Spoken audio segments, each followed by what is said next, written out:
ഗോപു, ചായ കിട്ടിയില്ലല്ലോ. എടാ ഗോപു, ഇവനത് എവിടെ പോയി കിടക്കുന്നു? മല്ലികേ, മല്ലികേ.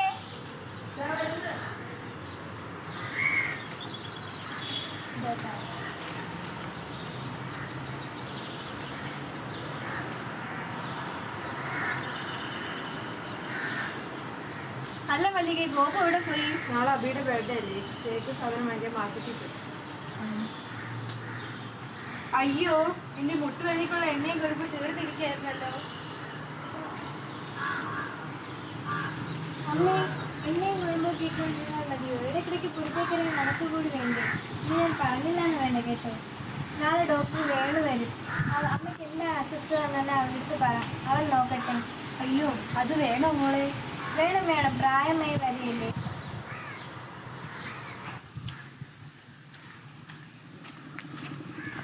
വീടിന്റെ പണി കഴിഞ്ഞു. ഇത്ര വർഷമായി ഉമ്മാൾക്ക് പണിയും തീർക്കാറുണ്ട്. ബംഗാളിൽ വിളിച്ചു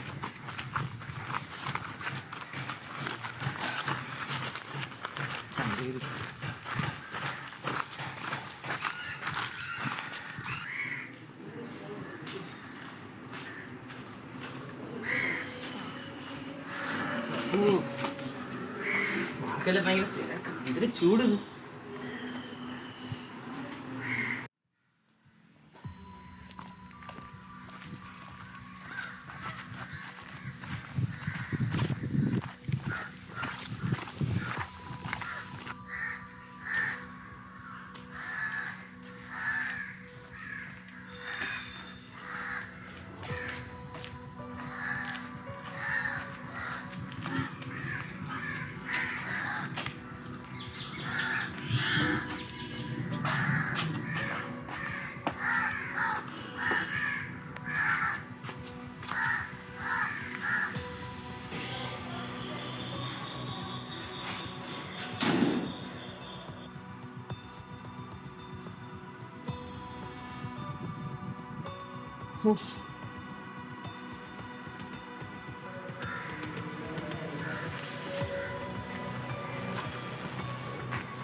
നീ ഇപ്പൊ ഇങ്ങോട്ട് വന്നെന്തിനി? നമ്മൾ അവിടെ വെച്ച് കണ്ടേ ഇല്ലേ?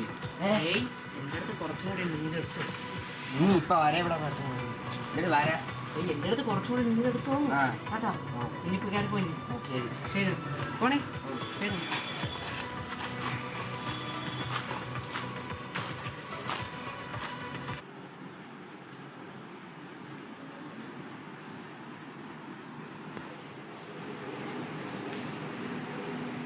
മോനെ അബി, ചായ കുടിക്കാൻ വന്നേ. നിനക്ക് ഇഷ്ടമുള്ള പഴമ്പൊരി ചായ ഉണ്ട്. അമ്മ തലവേദന കിടക്കണം.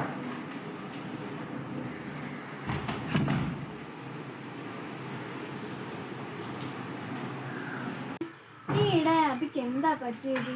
ഇപ്രാവശ്യം പ്രോഗ്രസ് റിപ്പോർട്ടിൽ ഒപ്പിടാൻ പോയപ്പോൾ മിക്ക വിഷയങ്ങൾക്കും മാർക്ക് കുറവാ. അവൻ്റെ അച്ഛൻ വിളിച്ചിട്ട് എന്നെ വഴക്ക് പറയുക, ഞാൻ അവനെ ശ്രദ്ധിക്കുന്നില്ല എന്ന് പറഞ്ഞിട്ട്. ഞാൻ അവൻ എന്തെങ്കിലും കുറവ് വരുത്തിയിട്ടുണ്ടോ? അമ്മയ്ക്ക് അറിവുള്ളതല്ലേ. മോളെ ഇക്കാലത്ത് കുട്ടികളെ പറ്റി എന്തൊക്കെ വാർത്തകളാണ് നമ്മൾ കേൾക്കുന്നത്. എനിക്കാണെങ്കിൽ കേട്ട് തന്നെ പേടിയാവുന്നു. ഓ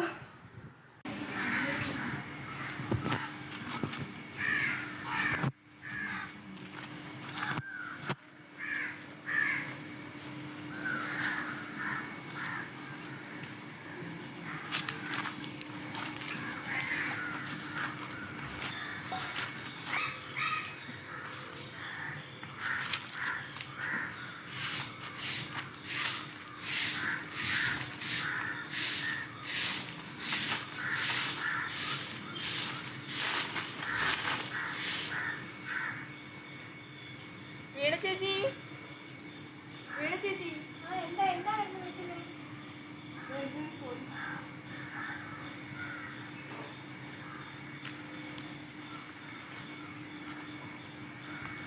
ഗോപണ്ണ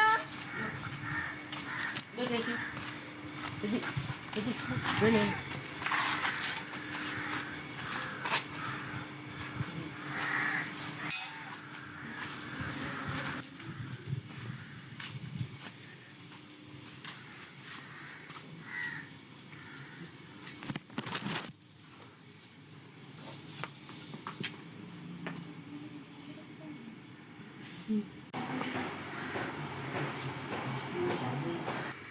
ചേച്ചി എന്താ പൊടി?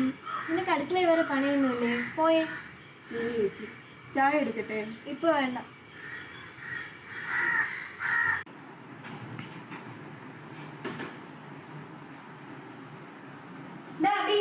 എഴുന്നേറ്റേ, എന്ത് ഉറക്കമാ? നിന്റെ കൂട്ടുകെട്ടിട്ട് കൂടുന്നുണ്ട്. ആ സുധീഷിന്റെ കൂടെയുള്ള കൂട്ടുകെട്ടിട്ട് കൂടുന്നുണ്ട്. ഞാൻ അന്നേ പറഞ്ഞത് ആ കൂട്ടുകെട്ട് വേണ്ടാന്ന്. നീ ഇപ്പൊ എന്തൊക്കെ ശീലങ്ങളായി ചെയ്തു വരുന്നേ? ഒന്ന് പോകുന്നുണ്ടോ ശല്യം ചെയ്യാതെ?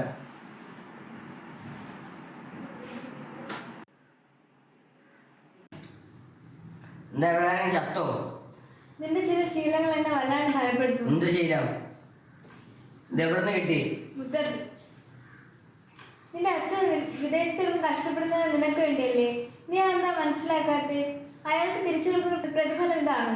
എനിക്കിത് വേണം വേണം വേണം, ഇതിലേക്ക് പറ്റൂല.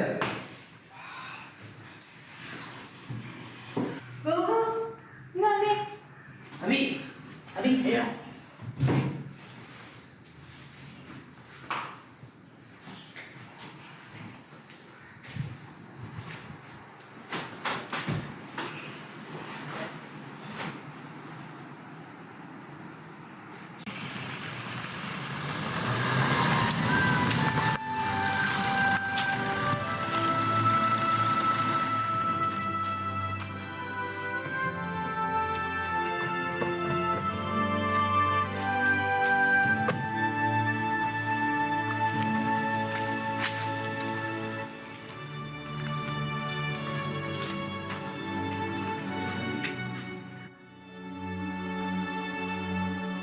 ആ മോനെ, നീ വന്നോ?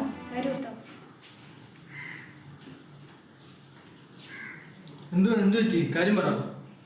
വേണു, ഞാൻ അമ്മയെ ചികിത്സിക്കാനാണ് നിന്നെ വിളിച്ചത്. പക്ഷെ ഇപ്പൊ ചികിത്സിക്കേണ്ടത് നമ്മുടെ അഭിയെയാണ്. കണ്ടോ, ഇപ്പൊ അവൻ ഇങ്ങനത്തെ സാധനങ്ങളൊക്കെ ഉപയോഗിക്കുന്നത്. ഞാൻ എങ്ങനെ സമാധാനിക്കും? മോനെ വേണോ, ഇനി നിനക്ക് കഴിയും എൻ്റെ കുഞ്ഞിനെ തിരിച്ചു കൊണ്ടുവരാൻ. അവ ഉണരട്ടെ, നമുക്ക് എന്നെ ഗൗരവം പറഞ്ഞ് മനസ്സിലാക്കാം.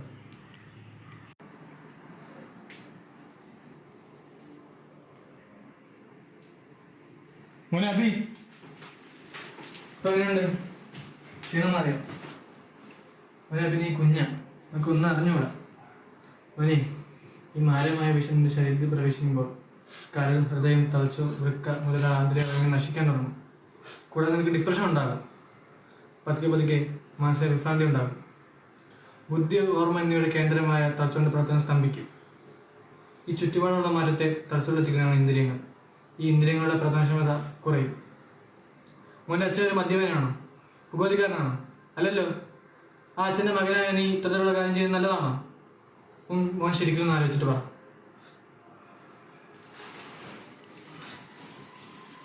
സോറി അമ്മ, സോറി. ഇനി ഒരിക്കലും അങ്ങനെ ചെയ്യില്ല. സോറി.